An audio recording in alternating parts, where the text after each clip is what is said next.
The Himalayas. For centuries, these colossal peaks have stood as silent sentinels. They are more than mountains. They are a formidable barrier. A wall of ice and rock, they have dictated the flow of empires, cultures, and trade. The roof of the world, as it is aptly known, has long separated South Asia from the vast expanse of Central Asia and China. This natural fortress has shaped destinies, isolating communities, and forcing nations to look inward or towards more accessible neighbors. The sheer scale of this range is difficult to comprehend, a jagged scar on the face of the planet, influencing weather patterns and human endeavor alike. For Nepal, nestled precariously within these high ramparts, the Himalayas have been both a protector and a prison. They offered a shield against northern invasions for much of its history, yet they also severely limited its connections to the world beyond the Indian subcontinent. The passes were few, treacherous, and often impassable for many months of the year. This geographical reality has been a constant in Nepal's story, a defining feature of its existence and its foreign policy. The strategic implications of this geography are immense. The frozen frontier, for so long a symbol of separation, is on the verge of a transformation that could reshape the strategic landscape of Asia. Enter China with a project of staggering scale and ambition, an $8 billion railway. This is not just any railway.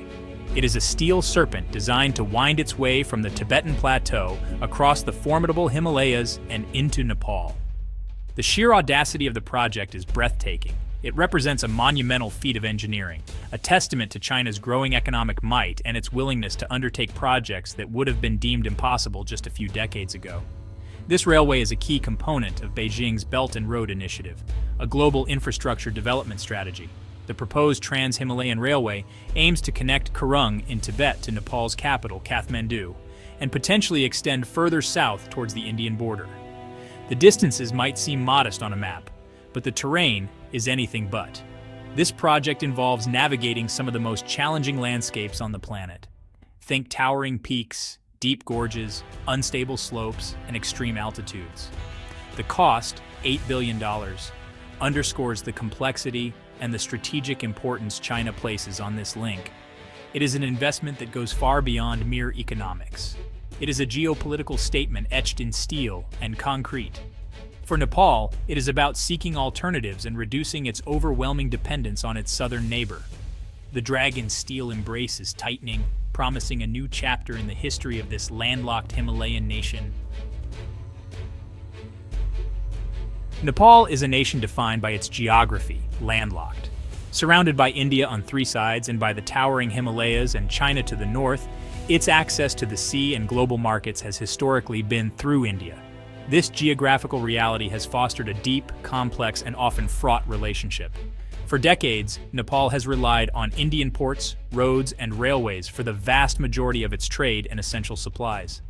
This dependence has been a cornerstone of Indian influence in Kathmandu, a leverage point that has shaped Nepal's political and economic choices. This reliance became painfully apparent during the 2015 blockade. Following the promulgation of Nepal's new constitution, which certain groups in India and along the border found unsatisfactory, an unofficial blockade was imposed along the India-Nepal border.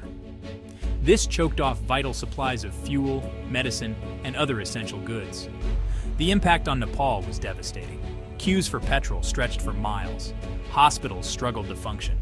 The blockade lasted for months, creating immense hardship for ordinary Nepalis and fostering a deep sense of resentment towards India. The crisis forced Nepali policymakers and the public alike to seriously consider alternatives. China's Belt and Road Initiative, BRI, emerged as a timely, almost providential opportunity for Nepal. Launched in 2013, this ambitious global infrastructure development strategy, often dubbed the New Silk Road, aims to connect Asia with Africa and Europe via land and maritime networks. For countries like Nepal, geographically constrained and seeking developmental assistance, the BRI presented an alluring proposition. It offered the promise of massive investment in infrastructure projects, roads, railways, ports, and energy that could transform their economic landscapes. For Nepal, reeling from the 2015 blockade and acutely aware of its vulnerabilities, the BRI offered more than just infrastructure. It offered an alternative to its historical reliance on India, an alternative trade route, an alternative source of investment and political partnership. Section 5. Conquering the roof of the world. Engineering marvels and nightmares. Building a railway through the Himalayas is not merely a construction project, it is a battle against nature itself. The engineering challenges are monumental, arguably among the most formidable ever faced in railway construction. The route traverses terrain characterized by extreme altitudes, with some sections potentially exceeding 4,000 meters above sea level. This poses significant challenges for both construction workers and the eventual operation of the trains, requiring specialized equipment and acclimatization protocols. The thin air and harsh weather conditions make every aspect of the work more difficult and dangerous. The geological instability of the young Himalayan mountain range is another major hurdle. This region is seismically active, meaning the railway infrastructure must be designed to withstand earthquakes. Landslides are a common occurrence, especially during the monsoon season, threatening to bury tracks or destabilize slopes. Engineers will need to bore extensive tunnels through mountains and construct towering bridges across deep valleys and raging rivers.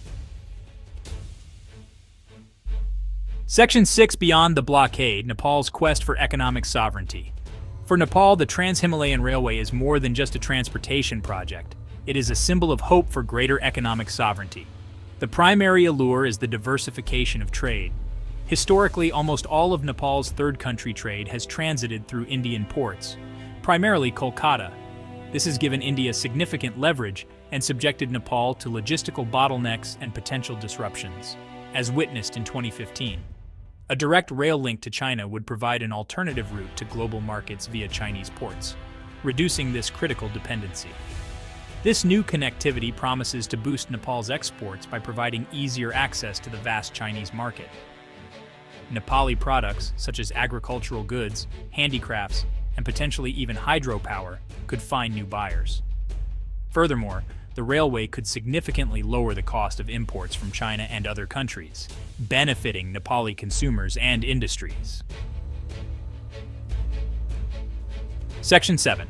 The view from Delhi, India's unease and strategic recalibration. India watches the development of the China-Nepal Railway with considerable unease.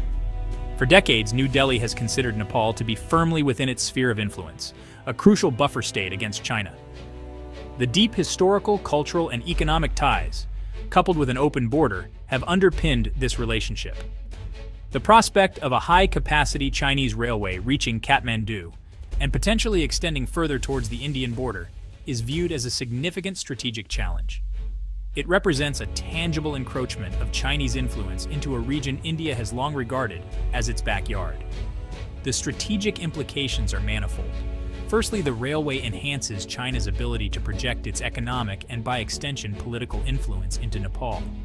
This could diminish India's leverage over Kathmandu. Secondly, there are security concerns. While the railway is ostensibly for civilian and commercial purposes, Indian strategists worry about its potential dual-use capabilities. Section 8. The price of connection, debt burdens, and geopolitical strings. While the promise of the Trans-Himalayan Railway is immense for Nepal, so too are the potential pitfalls, chief among them the risk of a debt trap. The $8 billion price tag is a colossal sum for a country with Nepal's relatively small economy. Financing for such a massive undertaking will likely come primarily from Chinese loans. If the economic returns from the railway do not materialize as projected, or if the project faces significant cost overruns and delays, Nepal could find itself saddled with unsustainable debt, beholden to its powerful northern creditor. The experience of other countries participating in the Belt and Road Initiative serves as a cautionary tale. Sri Lanka's Hambantota port, for instance, was handed over to a Chinese state-owned company on a 99-year lease after Colombo struggled to repay its debts. Similar concerns have been raised about projects in Pakistan, Djibouti, and elsewhere. Section 9. The Great Game reshaped South Asia's shifting power atlas. The China-Nepal Railway is more than an infrastructure project. It is a powerful symbol of the shifting geopolitical tectonic plates in South Asia. The Great Game of the 19th century saw Britain and Russia vying for influence in Central Asia. Today, a new version of this strategic competition is unfolding, with China and India as the primary players, and smaller nations like Nepal caught in the middle, yet also finding new agency. This railway project fundamentally alters the strategic calculus, challenging India's traditional dominance in its immediate neighborhood. For decades, geography dictated Nepal's overwhelming reliance on India. The Himalayas were a near impassable barrier to the north. China's engineering prowess and economic might are now challenging this geographical determinism. By providing Nepal with a viable alternative link to the outside world, China is effectively reducing India's leverage,